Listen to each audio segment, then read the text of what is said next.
Rutherford, but around here we call it Rufferton. I can't talk today. Plus, okay, so I got to tell them a little bit about this. We just had hot wings, and I've determined I think I'm allergic to something in buffalo sauce because every time I try to eat wings, and I love wings, something about the sauce kills me. I start to have like some weird allergy attack. Yeah. And I still feel like I haven't fully recovered from that. Yeah, I mean, shit got real there for a minute. I know. I thought I was I thought we were going to have to call some folks for restaurant. you. Yeah, it was pretty horrible. So I sort of feel like I haven't truly recovered from that episode, which was probably only, 15, 20 minutes ago? Right. So you'll have to pardon me if I sound a little discombobulated. It's probably due to my near-death experience that I had while trying to eat one of those delicious flat wings. I love the flats. Yeah, and that was the medium, so thank God we didn't go for the hot. I know, and I eat spicy hot things all the time, so I don't know what it is about buffalo sauce in particular. But okay, let's get back to this story. So we'll just start from the beginning. Here's a refresher for you. May 31st, 1979, James W. Hutchins guns down this Rutherford County deputy. He's a sheriff's captain named Roy Husky, and he is the brother of the Rutherford County Sheriff Damon Husky, and also a deputy named Owen Messersmith. When they arrived separately at the Hutchins residence, located in the foothills mountain region here of western North Carolina, the officers had responded to a domestic disturbance call involving Hutchins and his teenage daughter Charlotte, who had returned home to prepare for her high school graduation that evening and was making some sort of alcoholic drink for a party afterwards. So this caused Hutchins to become enraged, to assault his daughter. Yeah, had a dispute about some vodka, and all hell breaks loose. Well, yeah, there's no way to get your point across about the dangers of underage drinking, like beating the shit out of your kid. Right? Right. I mean, if anything, this sounds like a pretty typical, stereotypical mountain story, right? So we're off to a good start. Well, when other family members tried to protect Charlotte, he became really violent with the rest of his family. Right. So Charlotte escapes and flees to a neighbor's house, and the sheriff is called again. So Hutchins shot Captain Husky in the head with a high-powered rifle, ambush style, from within his home, as this captain is exiting his patrol car, which, of course, he parked in the driveway right in front of the Hutchins home. So guy just doing his job, gets this domestic disturbance call, pulls in the driveway, gets out of his vehicle, wham, shot right in the head. And that is why, to this day, I believe officers are, weary of domestic dispute calls, because you never know. The person you show up to help could end up being the one to hurt you. I mean, it's just a crazy situation. Well, anytime families are involved, these domestic situations, be it husbands and wives, you never know what the hell could happen. Fathers and sons, mothers and daughters, fathers and daughters, that shit can escalate real quick. Yes. Because emotions are running high. We all have family. We understand. You love your family, but they're the ones who can probably push your buttons and anger you the most. Right, and you never know who's the one flipping out when you show up. Exactly. So Deputy Messersmith was dispatched several minutes later to check on the captain, who hadn't radioed or called in. Like, they knew he'd gotten to the home, but then they hadn't heard from him. So they were getting a little worried. So when Messersmith arrives, he saw the captain lying beside his vehicle and realized that Husky had been fatally shot.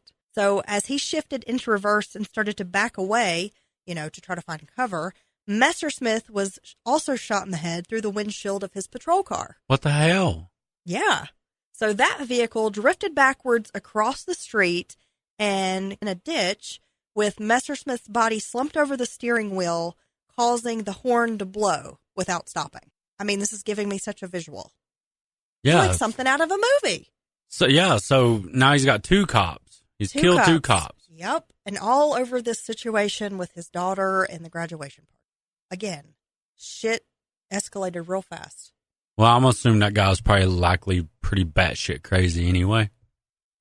Well, maybe. I don't know. Well, a frantic neighbor, because obviously if you were the neighbor having witnessed this situation, you peer out your window and you see what's happening. I'm sure they're watching. You're going to freak out. Called the sheriff's office to report that the two deputies had been shot in the Hutchins driveway. Well, of course, confusion ensues at the sheriff's office The radio dispatcher on duty fainted when informed that these two officers had been shot. I mean, can you imagine? Yeah, this is probably not the kind of thing that happens regularly there. So small town. Yeah. A jailer in the jail in the next room heard, I guess, the radio, but hadn't heard anything from the dispatcher. Went over to the dispatch area, realized the dispatcher was passed out, and began to answer phones while calling an ambulance for the dispatcher who's passed out. So this is just like... Those whole system's totally crippled. Yeah. At this point. I mean, this really is kind of like shit hit the fan, and everybody's freaking the fuck out. This is like a movie. I mean, it really is. So all the available ambulances were speeding to the Hutchins residence at the time, of course, adding to the chaos. Yeah, they get shot. So the jailer did not know, who they should notify. And I guess didn't know that he should have called the State Highway Patrol, which was the regional headquarters in Asheville, so that troopers could be alerted of the situation to respond and help out and maybe give, a description of the shooter, the vehicle. He didn't think to do that. Maybe there's no standard operating procedure. Hopefully there's one in place now. Yeah, I'd say that's what it was, just so far outside the norm. Yeah. And then you have likely the two cops on duty, one being a captain, dead. And then, literally. I mean, honestly, this might have been one of the only patrol cars in town. I'm going to probably, that's probably. You've got two patrolmen, and they're both dead, and it's. You got a jailer. Probably didn't have, but maybe one more officer on duty at this time? Maybe if that. Small town. Who knows? 1979. So let's get back to the chaos. So immediately after he murdered the two deputies, Hutchins fled the scene in his own car, still armed with that high-powered rifle. And there was a North Carolina State Highway Patrol Trooper, Pete Peterson, was stopped at the McDowell-Rutherford County line, which is to the north of Rutherfordton. See, I said that with ease that time. Yes. I'm recovering from my wing episode, huh. Which is on U.S. Highway 221, pulled alongside and talking to a fellow trooper assigned to neighboring McDowell County. You see that quite a bit. Yeah. Cops pulled alongside of each other talking, whether it's, sheriff's deputy, local policeman, that happens. So, these two guys are just sitting along here, chatting, catching up. And then Peterson suddenly heard some garbled radio traffic on the Rutherford County Sheriff's frequency on his scanner. So at that time, troopers often used personally owned scanners in their patrol cars to monitor local law enforcement radio calls because they were on differing high-band frequencies, and the State Highway Patrol used low-band frequencies. Peterson couldn't really make out what was happening, but he suspected something was wrong and got turned around, left to go back to Rutherfordton because something's not right. To clarify for people outside the area, Rutherfordton is located inside of Rutherford County. Is that right? Yes, sir. Yay.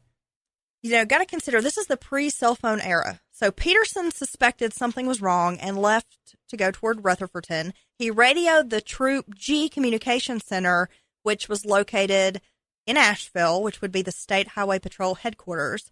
And he asked State Highway Patrol dispatchers to call the Rutherford County Sheriff's Office and find out what was happening and to see if anything was wrong.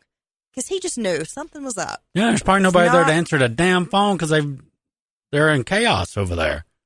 Well, with the advent of in-vehicle computer terminals and a decrease of radio usage, later the North Carolina State Highway Patrol closed the Asheville Communication Center in 2014. And they moved operations near Newton, North Carolina. And so they left the administrative Troop G headquarters command and garage in Asheville. But in 1979, as was the case with many rural North Carolina counties, the Rutherford County Sheriff's Communications Center dispatched for all emergency and law enforcement agencies in the county except for those state troopers. Ah. So State Highway Patrol dispatchers called the Rutherford County Sheriff's Office repeatedly, but you were right, Dylan. They were not able to get through due to all of the chaos that was happening. That's crazy. So they were unable to get a computer reply either, because I guess at the time they did have the computer system, didn't get any kind of reply. The jailer attending the phones didn't know how to use the then brand new North Carolina statewide police information network computer system. I wonder if he's throwing water on this dispatcher. She need to wake up. Huh. Or it may be a he. But yeah, they need to come on around. So having used this PIN, they called it the PIN system because it's the Police Information Network computer system. It would have been a pretty fast communications between the agencies. Right. Instead of using those overloaded phone lines. But again, guy doesn't know what he's doing. New technology is probably super foreign to him. Then, of course, you throw in, there's this whole crazy situation unfolding, an unlikely series of unfortunate events, and it prevented troopers in the region from getting an immediate situation report on the incident. So troopers were thus unaware that 2 Rutherford County officers had been murdered and that the suspect was at large in his car, out joyriding with his, assault rifle or whatever. That's crazy. Yeah. So, had the State Highway Patrol Dispatch Center been alerted, they could have located vehicle registration records on Hutchinson's car and issued a description, of course, to regional troopers. But that didn't happen. Trooper Peterson returns to the city limits of Rutherfordton. See, I can kind of say it. You got it. It's always been a mouthful for me. Oh, yeah, it's not easy to say. So Hutchins sped past him, and Peterson turned and pursued, apparently thinking it was just a simple speeder. It happens. Unaware that this was the suspect who had just murdered 2 sheriff's deputies.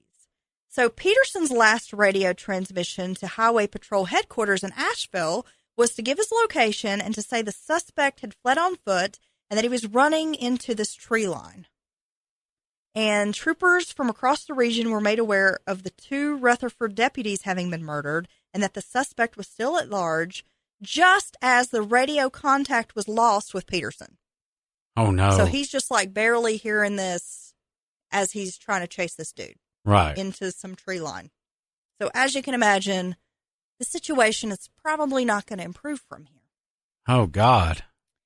So troopers who were rushing to assist the Rutherford County officers at the murder scene then realized that Peterson may have unknowingly encountered the killer of these 2 deputies. So slews of on- and off-duty troopers began to speed to his location when he didn't check in again. Responding troopers arrived to find Peterson's patrol car with the blue light on the roof flashing and the driver's door open. And it was stopped on the northbound shoulder of a sharp curve on US 221 north of Rutherfordton, a distance behind Hutchins' car, which was stopped up near this tree line. And Trooper Peterson was slumped by the driver's side of his patrol car, a gunshot wound to the head. His revolver was drawn and had been fired 1 time, and it was never definitively determined if he had the time, to fire at Hutchins. Troopers noted that Peterson would often shoot rattlesnakes that he might encounter on the highway, though he was also known to immediately reload his revolver so he could have a full cylinder, in the event that he was actually forced to engage in some kind of gunfight. But his body was positioned in a way that was consistent with his having apparently used his vehicle engine block for cover, which, of course, is a standard tactic for troopers. Okay. So I guess they don't really know if he had fired a shot at Hutchins or he just pulled it out as he's trying to hunker down. Right. Get shot in the head. Anyway, James Hutchins was captured in this dense thicket on June 1st, 1979, after a 12-hour search conducted by over 200 local, state, and federal law enforcement officers from across western North Carolina and even upstate South Carolina. So they had to call in some backup. Wow. There was a feature film called Damon's Law that was produced by a local Rutherford County filmmaker on the whole incident. But due to the widespread anger of local residents in Rutherford County, Hutchins was jailed the next day in Cleveland County. Hey. So they had to move him because people were really angry that he had murdered these 3 very respected, well-liked area lawmen. So didn't make any friends with us. I'm sure. And they moved him to Shelby, Cleveland County, North Carolina for his own safety. He was later transferred to a more secure Buncombe County jail for safekeeping up in Asheville, North Carolina.